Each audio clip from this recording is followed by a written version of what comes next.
Good morning. It's good to see you.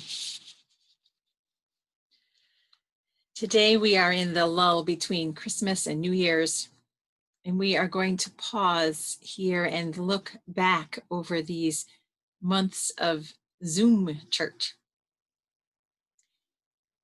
This is a strange time for sure.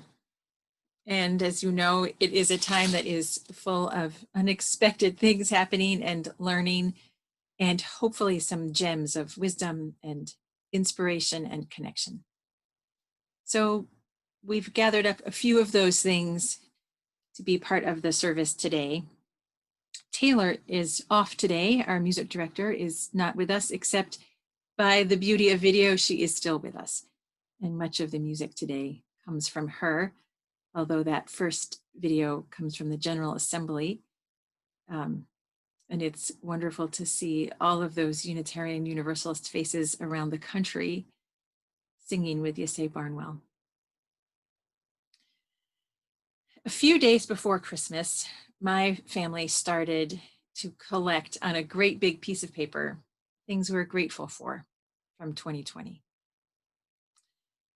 Of course, we are making that list because it was a hard year. It was a sad year. It was an anxious year. It was a confusing year. But we wanted to hold on to the good of life from that time. So we started it, and now it's on the refrigerator. And when we think of something, we add it on. The list is not all in a straight line, it's all over the place. But these days are our lives too, and we want to notice and love our lives, even in these hard times.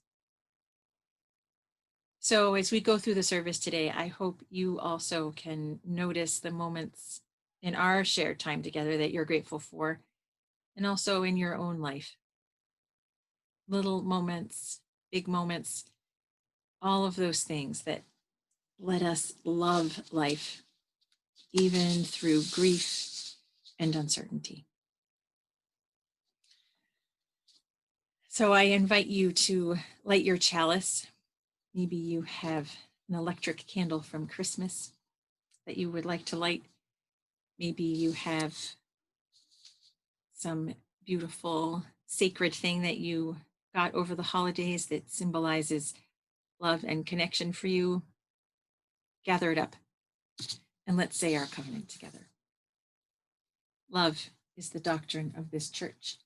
The quest for truth is its sacrament, and service is its prayer.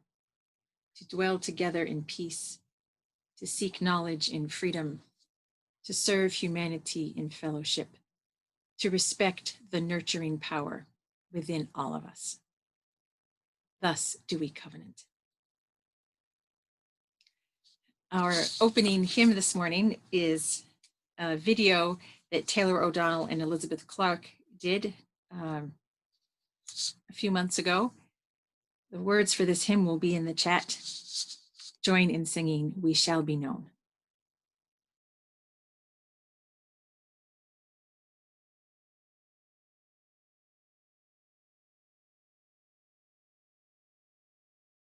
We shall be known by the company we keep, by the ones who circle round, attend these fires. We shall be known by the ones who sow and reap the seeds of change alive from deep within the earth. It is time now.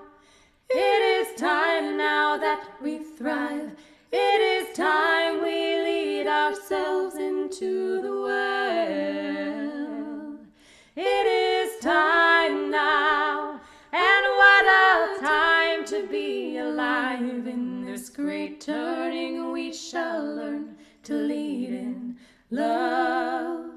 In this great turning we shall learn to lead in love. We shall be known by the company we keep, by the ones who circle around to tend these fires.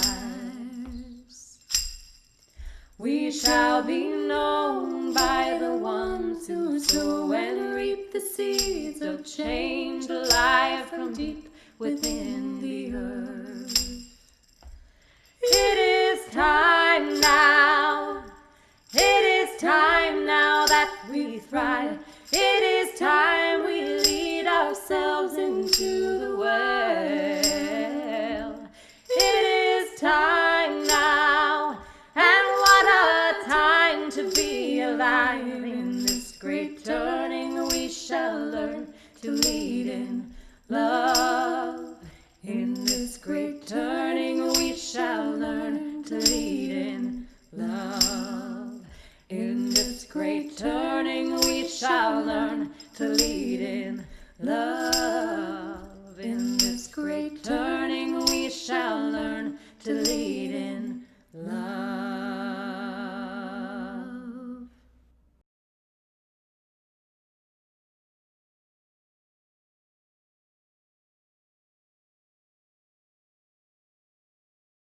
It is that time in our service when we open our Wonderboxes. During the pandemic, young people between the ages of 0 and 12 may sign up to have Wonderboxes delivered to their houses. If your child is not currently on the Wonderbox list and would like to be, you can sign up by clicking the link that will appear in the chat. So let's open these Wonderboxes.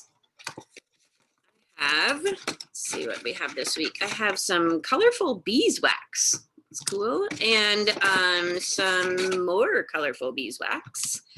And some strings. So I wonder what we are going to do with these things. Oh, that's right.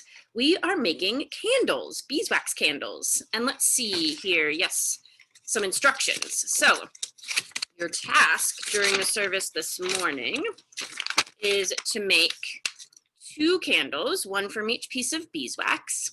The first one will represent yourself, so choose the color that you think most represents yourself. And the second one will represent other people. I will return near the end of the service and show you something very cool that we can do with these candles.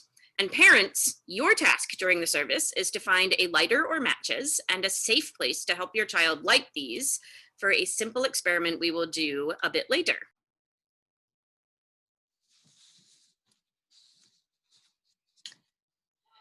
This reading is from April, which seems like 5 years ago. These are the words of Rebecca Solnit from On Being. People in this culture love certainty so much. They seem to love certainty more than hope, which is why they often seize on these really kind of bitter, despondent narratives that are, they know exactly what's going to happen. And that certainty just seems tragic to me. I want people to tell more complex stories and to acknowledge that sometimes we win and that there are these openings. But that an opening is just an opening. You have to go through it to make something happen. And you don't always win. But if you try, you don't always lose. Hope is tough. It is tougher to live with uncertainty than with certainty. It's tougher to take chances than to be safe. And so hope is often seen as weakness because it's vulnerable. But it takes strength to enter into that vulnerability of being open to possibilities. And I'm interested in what gives people that strength. And what stories, what questions, what memories, what conversations, what sense of themselves and the world around them. She goes on to say, I want better metaphors. I want better stories. I want more openness. I want better questions. All these feel like they give us tools that are a little more commensurate with the amazing possibilities and the terrible realities that we face. And what we get given so often are these kind of clumsy, inadequate tools. They don't help. They don't open things up. They don't shed light. They don't lead us to interesting places. They don't let us know how powerful we can be.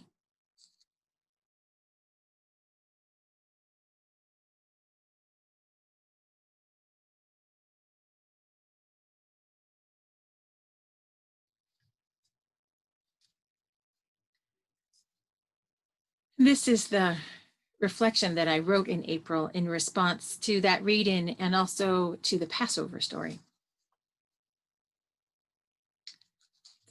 It's a Passover kind of year, I think. Solnit's definition of hope is being the quality with which we engage the uncertainty of life. It's very interesting and enlivening. Elsewhere in that interview, she says that optimism and pessimism are too much alike for her. They are both rooted in certainty about how things will turn out. Her experience and her academic research both lead her to conclude that outcomes are sometimes predictable, but just as often they change hugely in a moment. Her observation that the world is, in fact, hugely uncertain. And it is that that gives us the space to influence the outcome of things. And that is hope. That spot where you have a chance to use your intelligence, your creativity, your persistence. That is the potential and the hope. I heard an interview with Governor Cuomo this week in which he described the projections for the progression of the epidemic of the disease. He talked about when it would peak. 5 days, 7 days, some day 14, some say 14. He said he was hoping for a little time to get ready. And that's where it is, that slim opening for hope.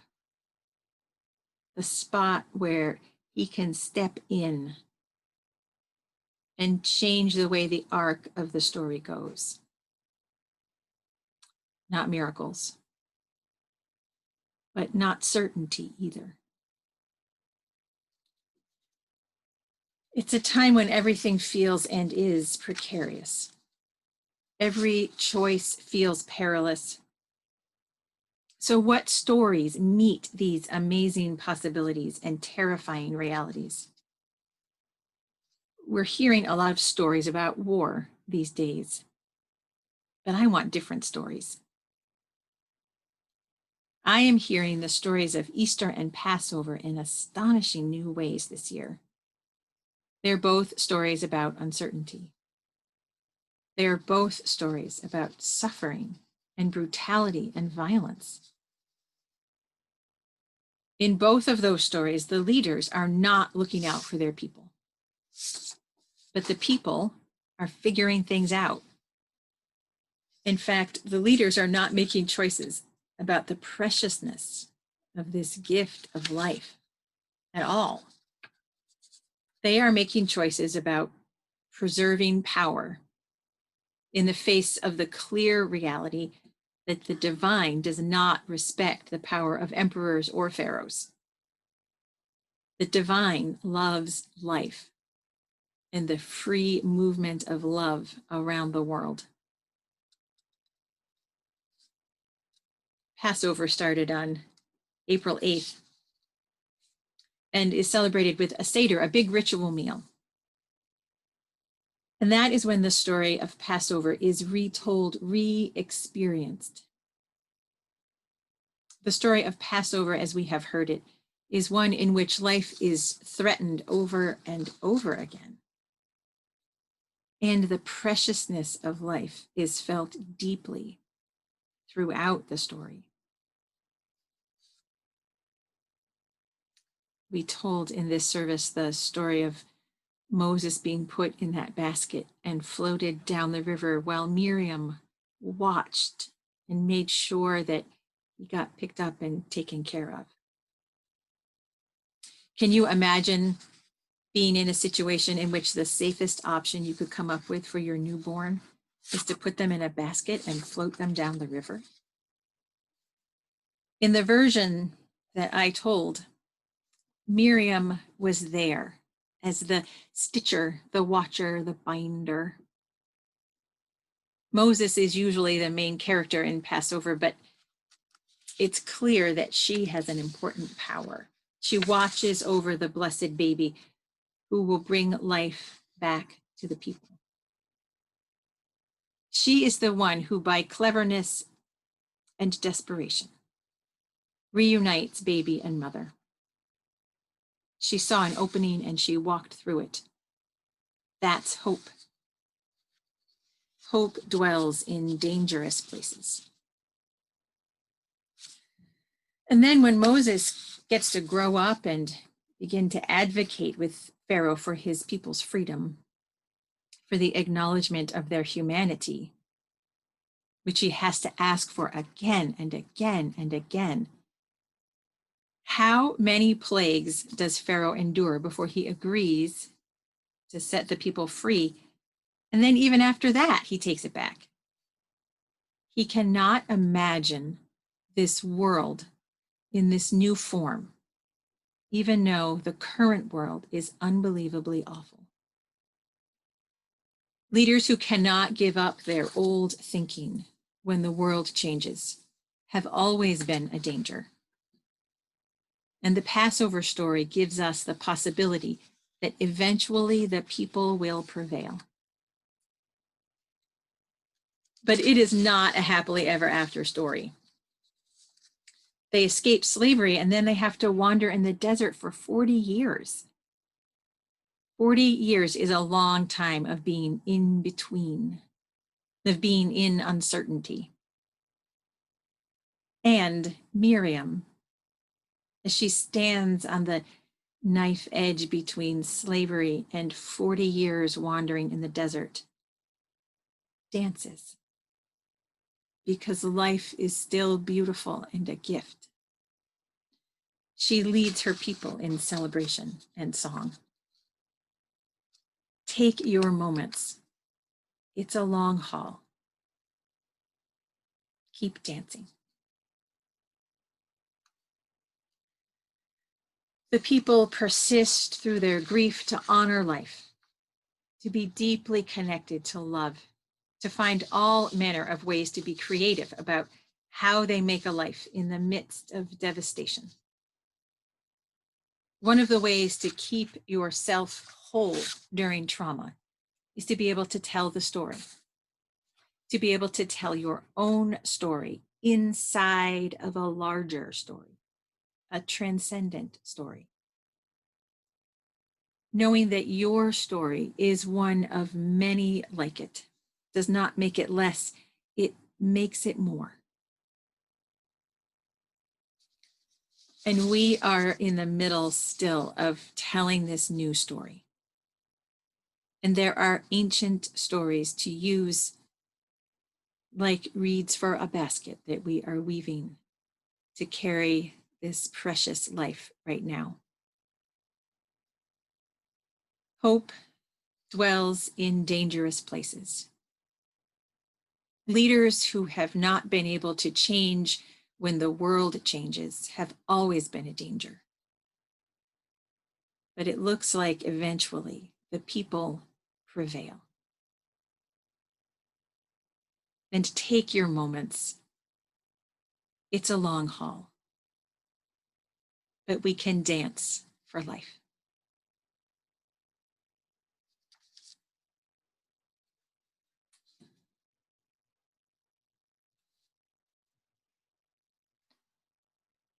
I invite you into a time of noticing the stories of our lives now, these months, years since April, noticing where you're dancing for life, noticing where it's a hard time and you are searching for hope and connection, noticing what needs to just be witnessed, heartbreaking or beautiful in this moment. We will have a song from our choir, in fact, now, a recording from this fall of the river.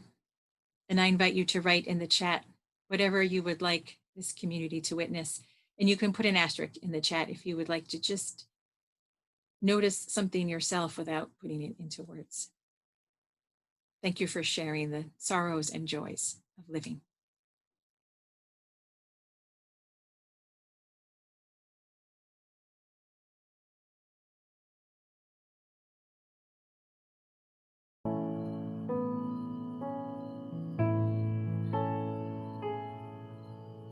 The river is a healer, the river is a sage, the river knows no end, and the river feels no age. The river is a leader every single day. It's living in the moment, and it always finds a way. Water, heal my body. Water, heal my soul. When I go down to the water, by the water I feel whole. The river calls me over. It's calling out my name. In the day and in the night, I hear that river all the same. It's calling me over, calling out my pain. Oh, a river gathers tears just like a river gathers rain. Water, heal my body. Water, heal my soul. When I go down to the water, by the water I feel whole. The river is a traveler, always on the go.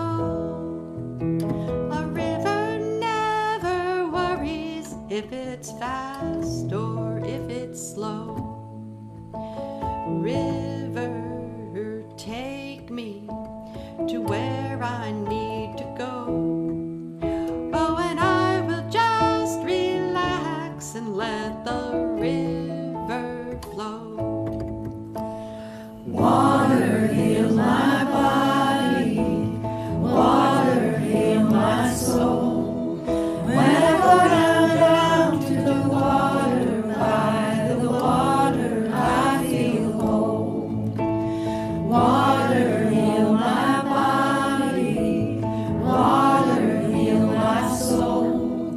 When I go down to the water, by the water I feel whole. Water, heal my body. Water, heal my soul. When I go down to the water, by the water I feel whole.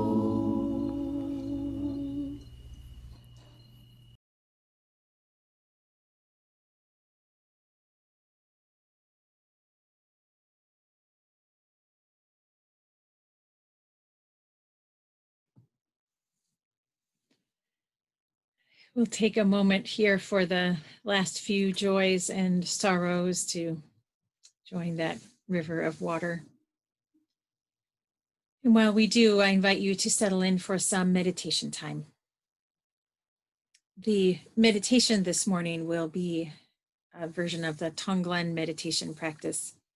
You might remember Heather Crowley led us in Tonglen during this pandemic time.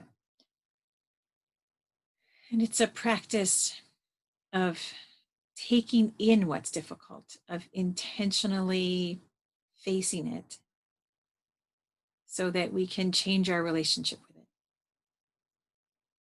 It's easy to get in the habit of resisting it, especially when there's a lot. But this practice is good for reminding us that we have the capacity to look at it and then to send out into the world love and hope and possibility. So it's a breathing practice also. So we'll together, and remember, we're doing this together. You may be sitting physically by yourself in a room right now, but we are together. So together we'll breathe in what's difficult. And you choose for yourself something in your immediate family, a grief that you are carrying, or you may be thinking about things in the larger world. They're all connected as well. So breathe in that thing that's difficult. Actually take it in with your breath. And then as you're breathing out, still in relationship with that difficult thing, respond with whatever it needs: love, patience, kindness, witness, whatever gift would help the world. We'll have 2 minutes of quiet together. And then our children will sing us out with a video from earlier this fall.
Yay!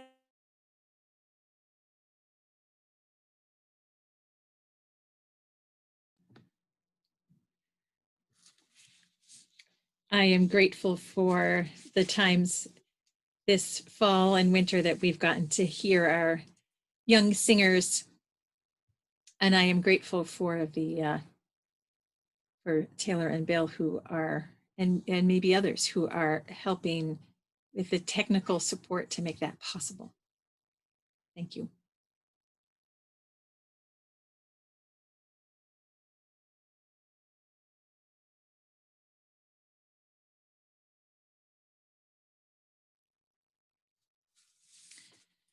This is a piece of a reflection from something that I wrote on September 27th of this year, thinking about covenant. Covenant being that the set of promises that we make that are the things that hold people together. And certainly we think about it in religion, but I think there's also some covenants in society that hold us together, promises, agreements about being human together. And I think it's one of the things that we'll be navigating and hopefully rebuilding in this next phase. So this little piece is reflecting on a covenant that we shared, written by Rebecca Parker, who is a Unitarian Universalist teacher and minister and writer and public theologian.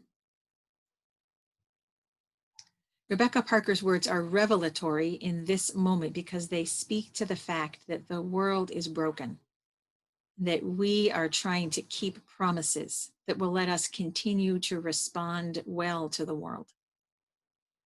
Let me read her covenant again. Let us covenant with one another to keep faith with the source of life, knowing that we are not our own. Earth made us.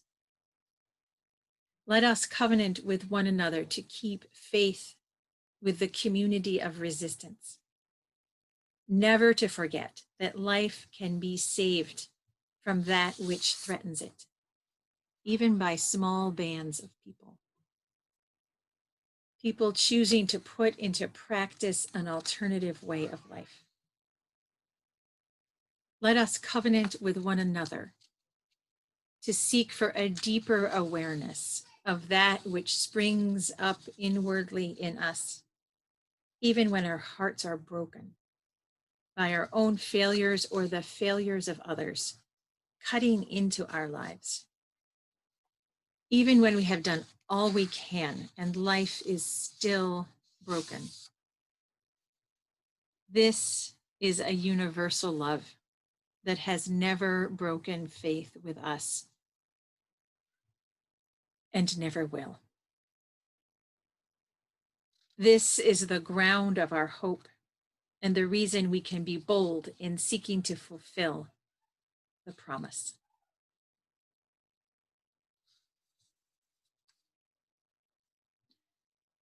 I appreciate that this covenant honors that failures cut into our lives, that even when we have done everything we can, life is still broken.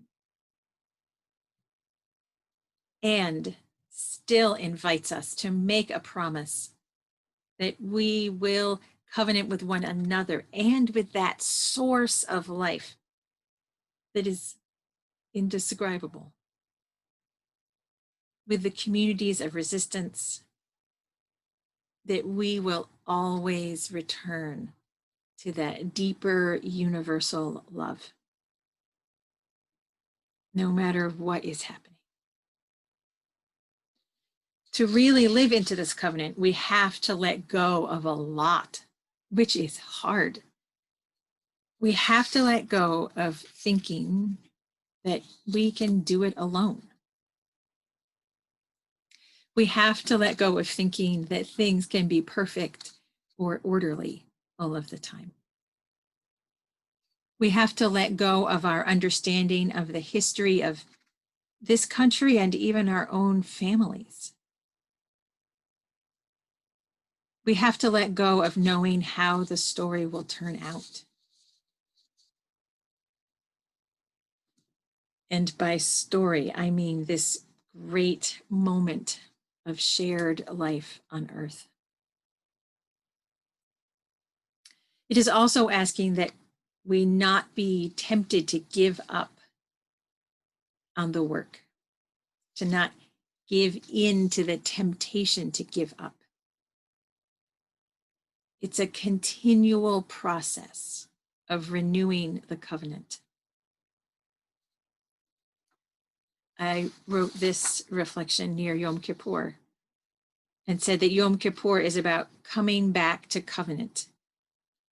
It is about making sure that we are living in covenant, not in a Protestant shaming kind of way, but in a way that is meant to be challenging and renewing. a return, a reclaiming of intention and power, a reclaiming of connection with the holy that carries us through. We will hold onto each other through this metamorphosis. When we are afraid, we return to covenant over and over. Return to our power. Return to our wholeness.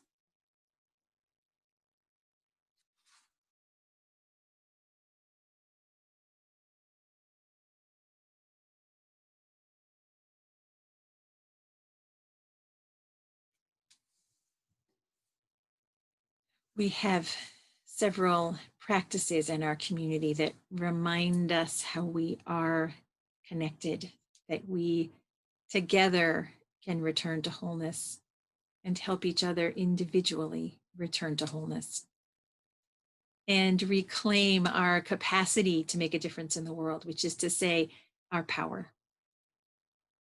collectively and individually. The offering is part of that set of rituals and practices that gather us up and remind us that together we can do things that individually we might get discouraged and not do, or might simply not be able to do alone.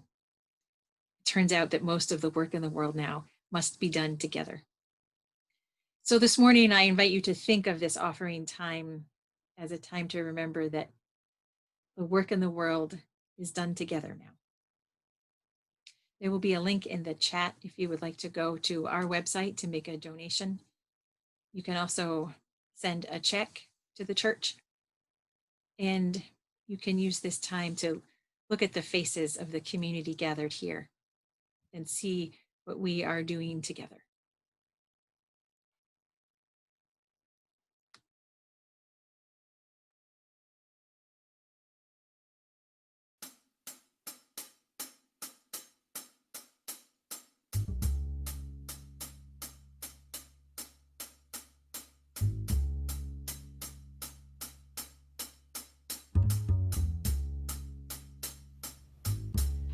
I walk in the spirit, I walk in the light, I walk through the darkest hours of night, and I call on my ancestors to my left and my right to walk with me, to walk with me.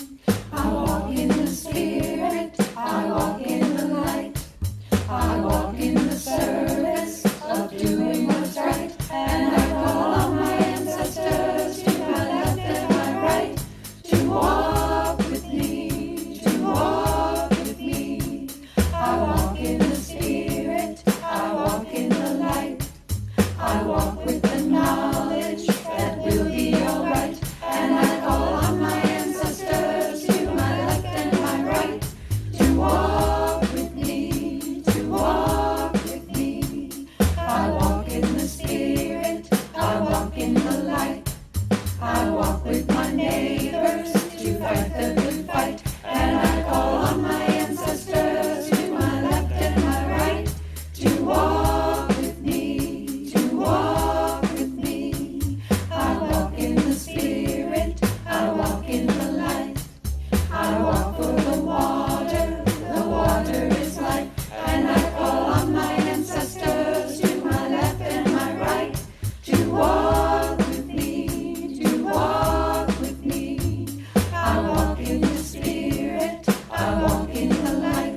I'm ready to see those candles. So first, hold up the one that represents you.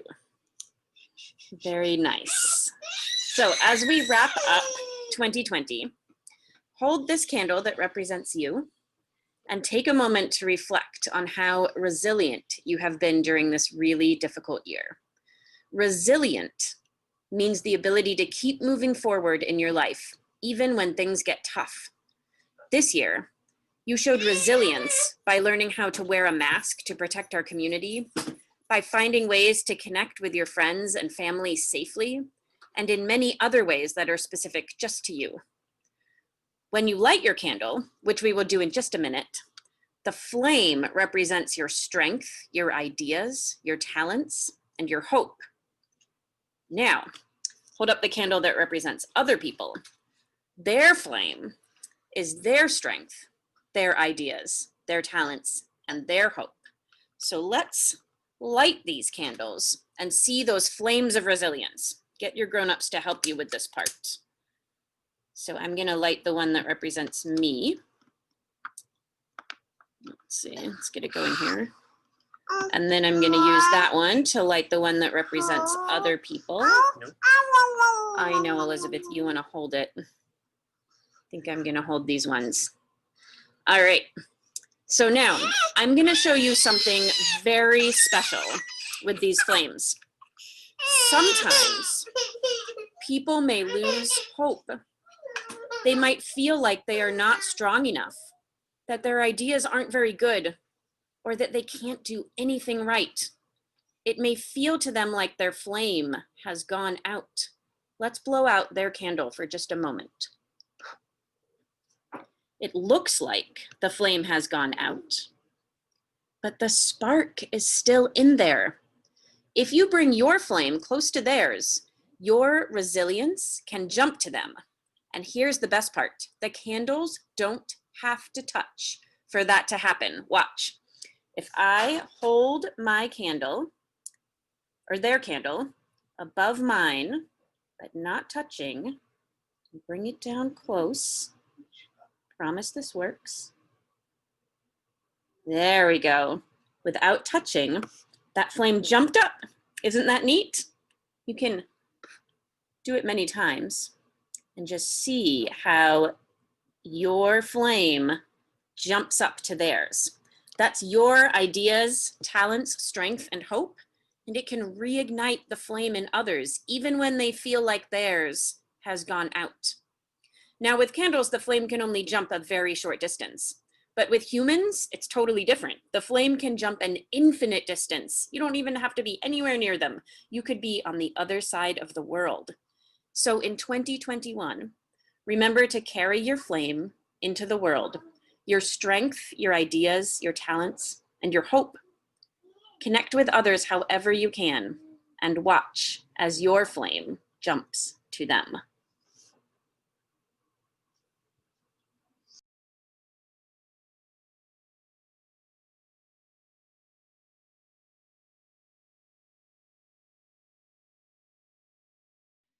One of the ways that we have been passing the flame back and forth in our congregation is with music. And you know that sometimes you are the one, each one of us is the one who needs someone to pass the flame to us. And then later we can pass it along. So I invite you to join in singing Blue Boat Home. Our choir recorded this early in the fall, and here it is back to be good company and to keep that flame burning bright.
There are two other little gems I want us to take with us on this journey on these high seas that we are on.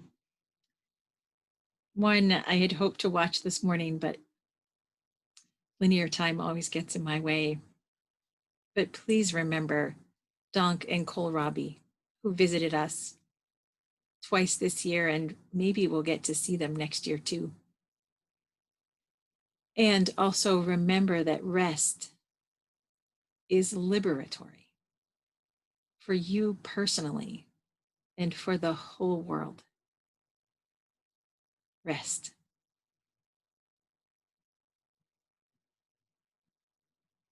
I invite you to add to that benediction our Unison Benediction. The words will be in the chat. Maybe they're on your heart. Go in peace. Speak truth. Give thanks each day. Respect the earth and all creatures, for they are alive like you. Care for your body. It is a wondrous gift.